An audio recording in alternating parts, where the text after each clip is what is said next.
Well, I am back to where it all started. Right where I decided I wanted to go be a full-time traveler and live in nature. I am in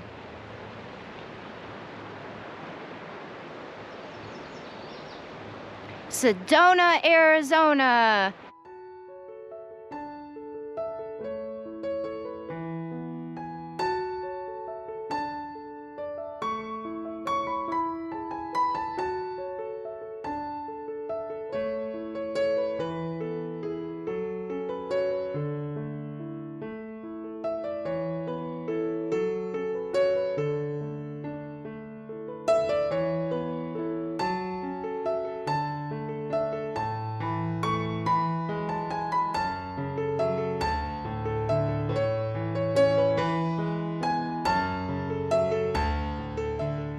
I'm so excited. Every time I come back to this place, I just get like chills running through my body, because this is the place right here that made me decide that I wanted to go live in nature and full-time travel. Give up my 10-year career, give up my house, and just go live in the Jeep and live in nature.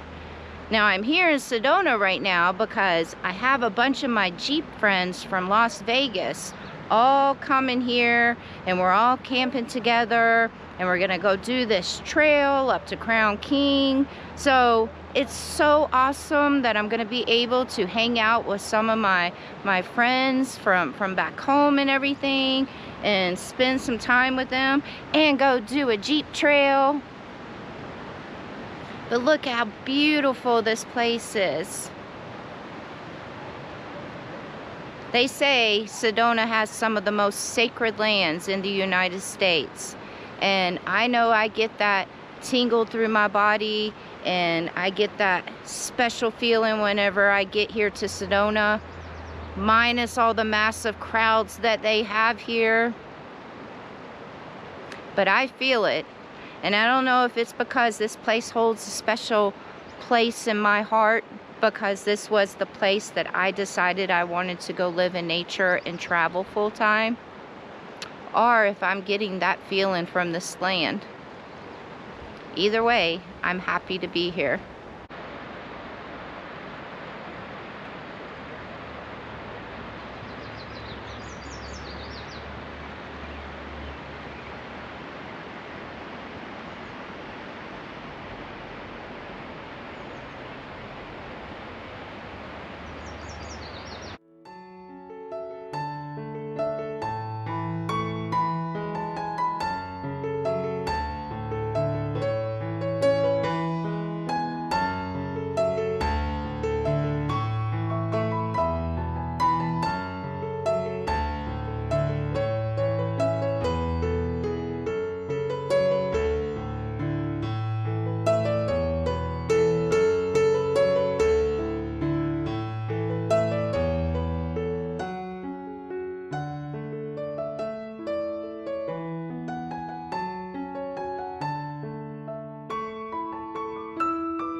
Okay, so I have done a video already on this beautiful place, Sedona, and why it's so special for me. But it's been a long time since I've done that video, and there's a lot of new people on my channel. And while it's awesome if you guys will go back and watch all my old videos, it's a lot of videos, I really don't expect you to. So I figure I do another whole video on why this place means so much to me. So real quick, I went through some pretty difficult times before I started traveling. Before I started traveling, I lived in Las Vegas for like 16 years. Before I moved to Vegas, I had just met my father for the very first time. Yes, for the very first time. And so I moved out to Vegas to have a relationship with him and get to know him. And so the last couple of years before he passed away, he was going through early stages of dementia. And I moved him into my house with me to take care of him and watch him while he was going through all his health issues and the early stages of dementia. Well, one night I came home from work and my father shot and killed himself in front of me. So that was a hard thing to deal with. So then right after that, one of my dear, dear good friends, Kimmy, was in the hospital. She had had a stroke and she was on life support. And I went up to the hospital as she was taking her last breath. They took her off of life support. And I made it there right when she was taking her last breath. So then shortly after that, my best friend in the whole entire world, which this was expected, he had been battling pancreatic cancer. And it had gotten down to his last couple of weeks. And he passed away. And I was there with him when he had passed away also. All this happened within 5 months. So as you guys can imagine, I was a hot, hot mess. I've already dealt with depression my whole entire life. But after going through all that, especially with what happened with my father, I sunk deep into a hole, a really, really bad depression.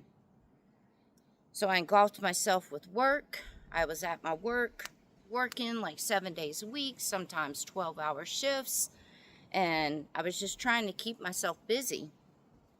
I don't believe in going to counseling or anything like that. So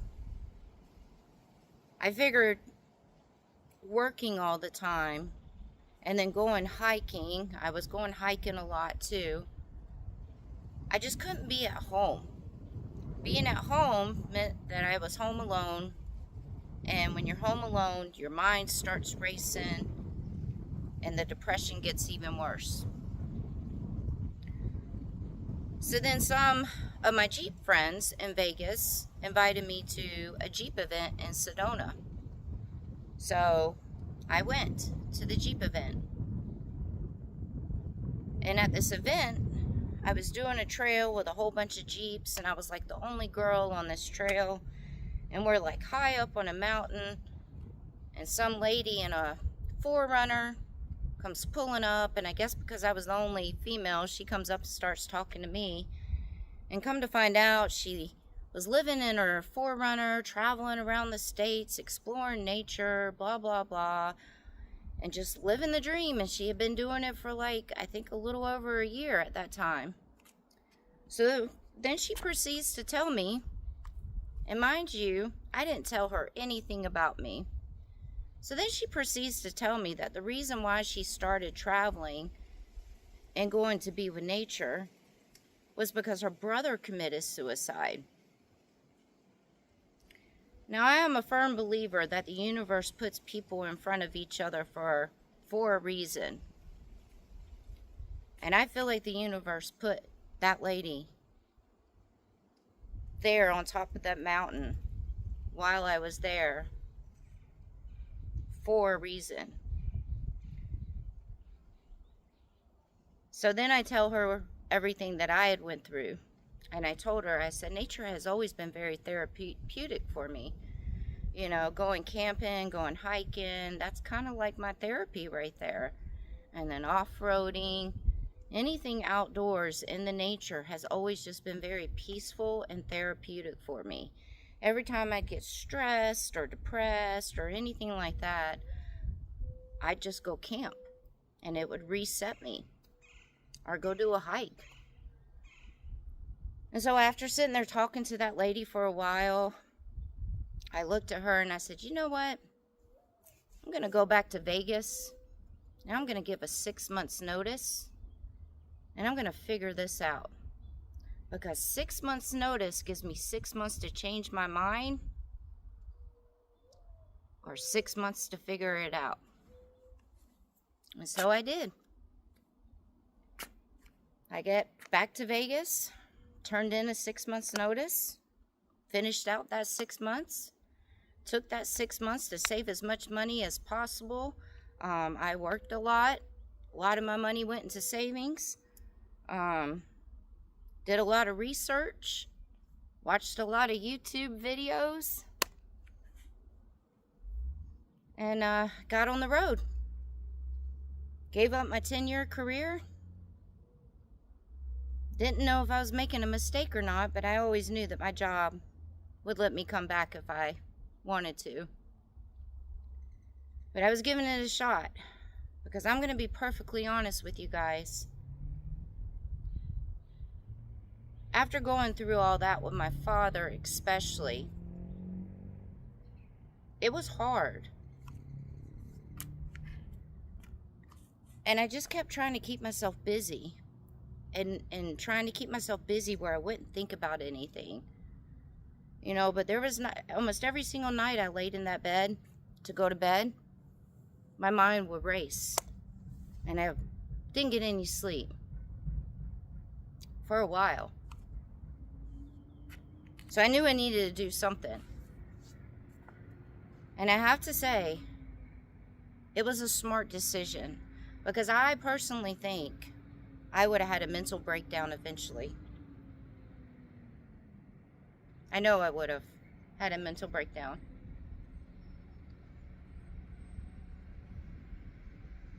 So yeah, it was the best decision I ever made to get on the road and start traveling. There's a truck over there while I'm trying to film you guys. You know, the first year that I got on the road, all I did was work on myself.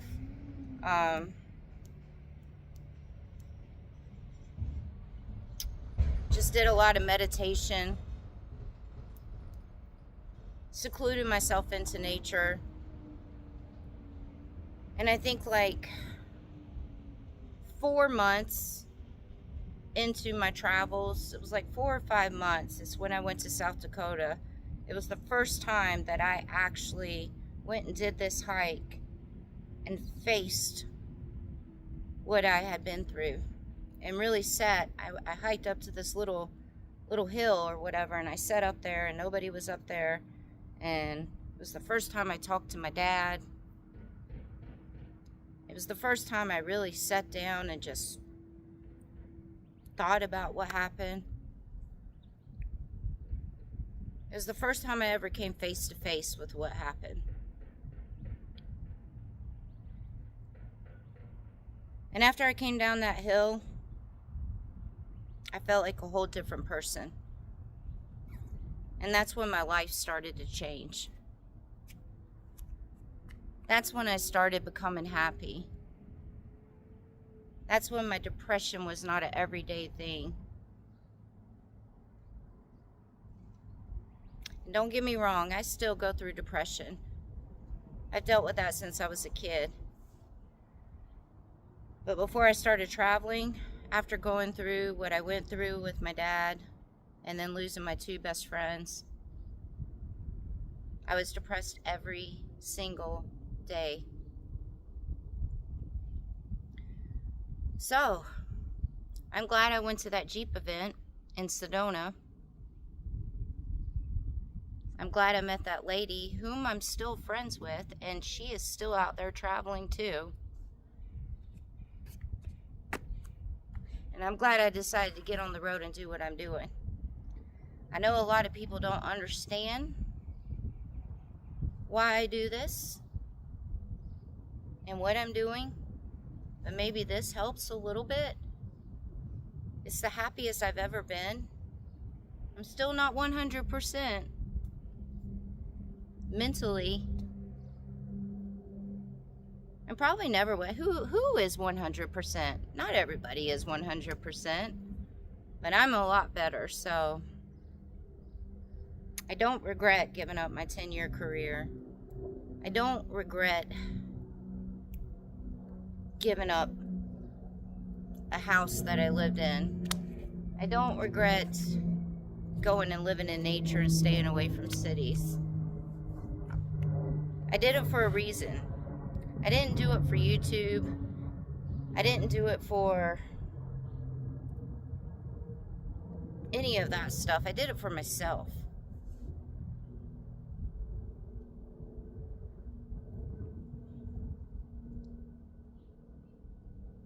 Yeah. So that's why Sedona holds a special place in my heart, and will always hold a special place in my heart. Always. Sedona and South Dakota. So yeah, that's it, and that's what I wanted to share with you guys, because I know a lot of you guys are new to the channel and don't know a whole lot about me. So I'm gonna start slowly sharing a lot more that I've already shared on my channel with you guys, just for all the new people and everything, and all you old people too.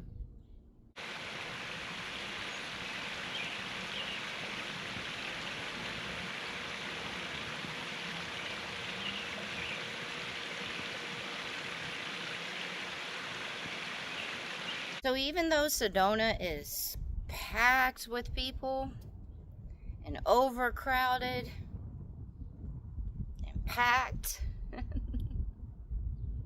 it's a pretty decent sized place where you can still go find somewhere to take it all in and enjoy it.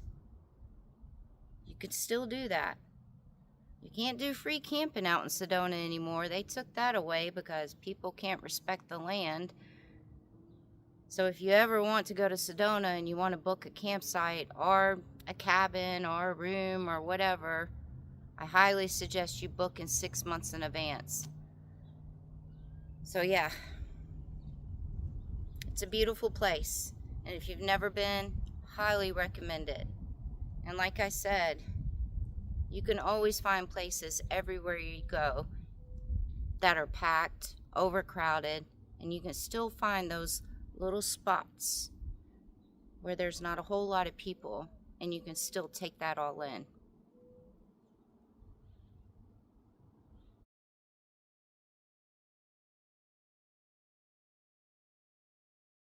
So tonight we are doing a potluck. So everybody gets to cook something, bring it all together, and we all get to chow down and eat. Because, you know, who doesn't like food? So we got everybody cooking it up over here. What's your son's name? Reese. Reese? And then there's some other people over there at their campsites cooking. They're like a little community dinner. Because it's all about community. And then a little fire afterwards, campfire. So yeah.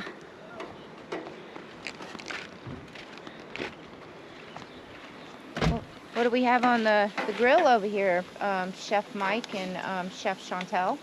Got some steak and some chicken and some Sarah's special cube beef. Must be special. Some of that free-range beef. I don't know, but it smells awful good. Yum, yum. Yeah, meat. Yeah. I stopped at a farmer's market, and there was a rancher there with some fresh meat off of their ranch. And kind of forgot about the potluck. So I was like, okay, well, I'll just marinate this meat and we'll just throw that in for the potluck. So it kind of worked out. There we go. And my buddy Mike over there is cooking it up for me, so I don't even have to cook it. See?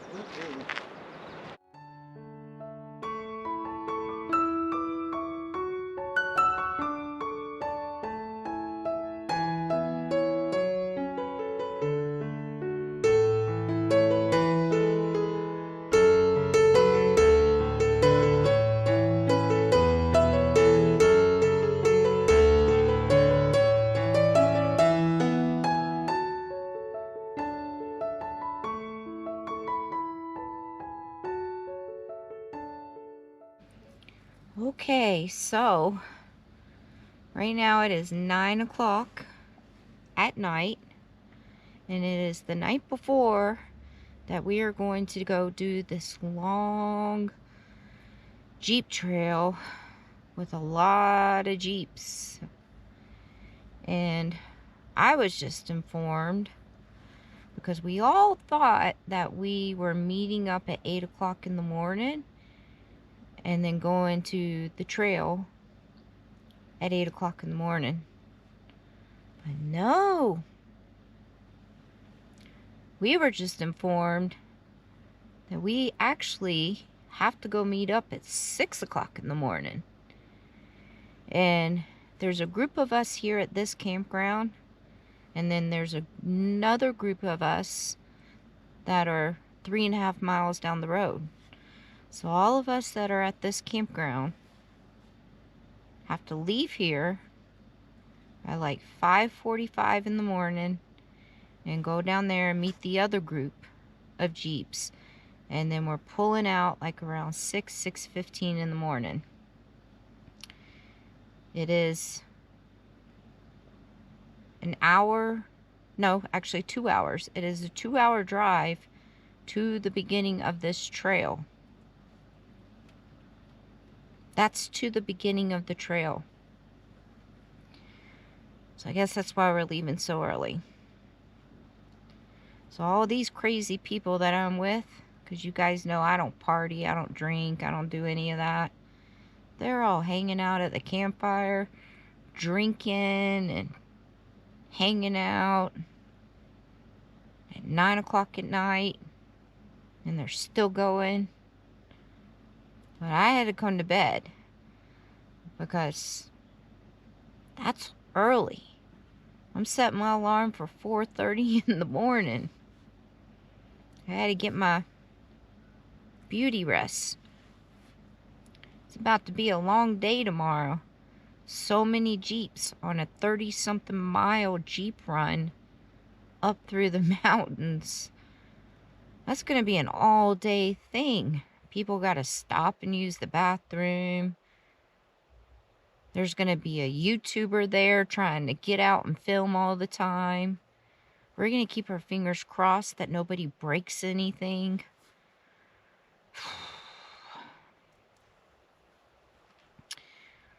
So yeah, time for me to get my beauty rest. 4:30 comes early. Little one, are you getting your beauty rest too right now? Are you ready to get up really early in the morning and go for a ride tomorrow? Okay, we're gonna get our beauty rest now, okay? Night night. Night night, baby. Night night.